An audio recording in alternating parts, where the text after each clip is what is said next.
আগামীকাল বৃহস্পতিবার রাত ৮টায় অন্তর্বর্তীকালীন সরকার ডক্টর ইউনূসের শপথ গ্রহণ। আগামীকালও দেশে আছেন নোবেল জয়ী অর্থনীতিবিদ ডক্টর ইউনূস।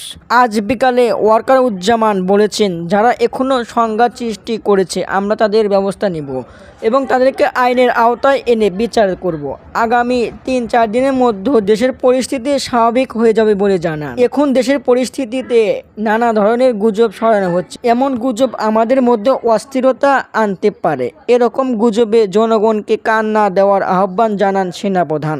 এদিকে পুলিশ নিয়ে চলছে আলোচনা। নতুন একজন পুলিশ নিয়োগ দিয়েছে। পুলিশের মনোবল আবারও ফিরবে। সশস্ত্র বাহিনী জনগণের পাশে থাকবে বলে জানান সেনাপ্রধান ওয়াকারুজ্জামান।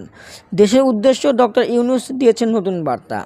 আগামীকাল ডক্টর ইউনূস সহ আরও বাকি উপদেষ্টাদেরও শপথ গ্রহণ। আপডেট নিউজ, হৃদয় হাসান।